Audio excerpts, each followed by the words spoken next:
Today I'm going to show you how I make a super simple mosaic out of MDF in both a round and a rectangle.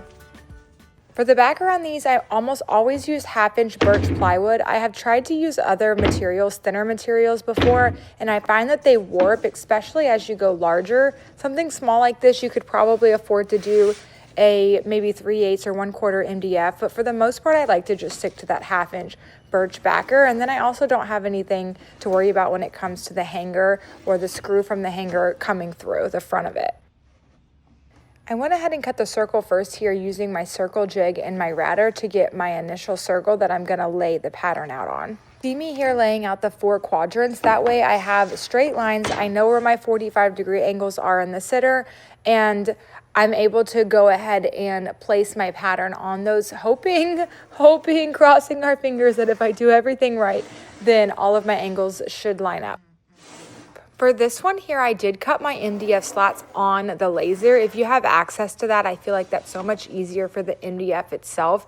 You don't need to put in all the work of cutting down the slats like you would for the hardwood. But if not, you just pick whatever thickness that you want. I'm using 1/4 inch here. Then you would rip the width that you want for each of the slats. I actually don't remember what these are. I think they're maybe 1 1/4 inches and 3/4 inch slats. I'm pretty sure that's the size that I'm using. You would just rip those through the table saw if you did not have access to the laser to cut them for you. I do still router the edges of this MDF because for the same reason as I would do it for the hardwood, I want there to be that little beveled edge in between each of the slats, so that way you can really see that definition. You could do that with your sander, but I found in the past that I am not very consistent with it with the sander. It's hard to make it the perfect round over all the way through, so I still will take it over to my router. But if you don't have a router table, you can use your sander. The MDF will sand on the edges much easier than hardwood would. And then now I'm going to take them over to my miter saw, and this process is going to be the same whether you're using the MDF or any other type of wood. I'm going to be cutting the 45-degree angles and the sizes to make the pattern on the backer. When I'm going to be painting a solid color, I'm going to be using the MDF like I am here. I will prime it and paint it, and it will not show any of the grain. I just want it to be a super flat paint finish. That's why I'm using this MDF. It's the most cost effective and will give me the flawless paint finish that I'm looking for. For the patterns on these, I really just kind of play it by ear. I know for the most part that I'm going to put an X in the middle. All of my angles are usually 45 degrees. So I'll start with the X in the middle, and that will give me 4 quadrants on each side that I can work with. And the main thing is you want to make sure that the mirrored quadrant is the exact same thing as the other side of it. And then from there, you can kind of play with it if you'd want them all to be slats that just go right off of the board. If you want to do some smaller intricate cuts, I would recommend starting with something that's much easier to do. Like I said, just going straight off of the board as you get used to it and kind of get an idea of what of the pattern that you like. But I personally don't plan them out. I do know some people that do that, where they will have a computer generated pattern that they go off of. Sometimes I will bounce off of other designs that I've already done to give myself an idea, but otherwise I just kind of figure it out as I go.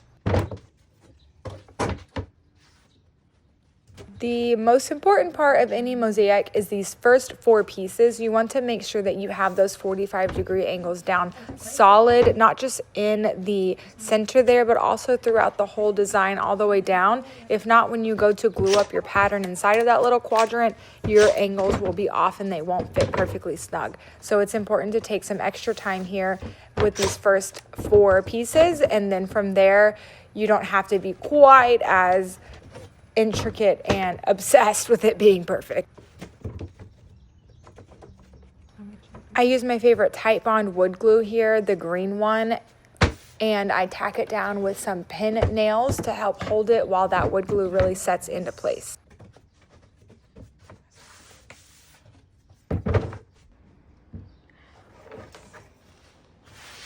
Once you get this part set up, then the rest of it is much easier. But these first 4 have to be square, so then everything else stays square moving forward. I I like to have at least 2 different widths of my slats to give it some character and dimension, but you can do any number of them that you would like to. You can do them all the same, especially while you're learning on the beginner mosaic, but I generally do 2 different sizes. Right now I'm really liking 1 inch and 1/4 inch. That way my pattern is a little more busy, but it kind of depends on what you're doing it for, what's going to be on the backer. There's just so many different factors to it, and it really doesn't matter. It's just based on whatever you want the pattern to look like. There are multiple different colors of MDF here. That is only because there's different types of MDF, whether I get it at Home Depot or at the lumberyard. And even sometimes the lumberyard will still give me that darker, denser MDF, but otherwise they're both MDF. They're just manufactured in different places, which will cause them to be different colors sometimes. Rectangular mosaic, my favorite way to cut off the edges is to take my jigsaw to it. It's just the most comfortable way. You can also use a router if you would like to. On the circle one, I do use the router. I stick my same router jig that I cut the first circle out with. I'm gonna stick it back in the center hole of this mosaic, and then I'm gonna go ahead and route out the edges to give me a smooth finish on the sides. Once that is done, I am going to edge band the sides to cover up the plywood and the edge of the MDF. It's gonna give it more of a uniform look. From there, I am going to spray some primer on it to go ahead and fill in that MDF to get it prepped for the painting. This is going to be the same process as if I was doing letters or any other MDF. Just put a good coat of that primer on there. You're going to let it dry for a few hours, sometimes overnight, depending on the time of year and the weather and such. Go ahead and sand that down. And depending on the size of the circle, I will spray paint or hand paint. Spray paint is really hard to do if you are doing anything above maybe 18 inches to get it nice and flawless without any sort of imperfections in it. It is possible, but hand painting is a lot easier when you're going any larger than that 18-inch round.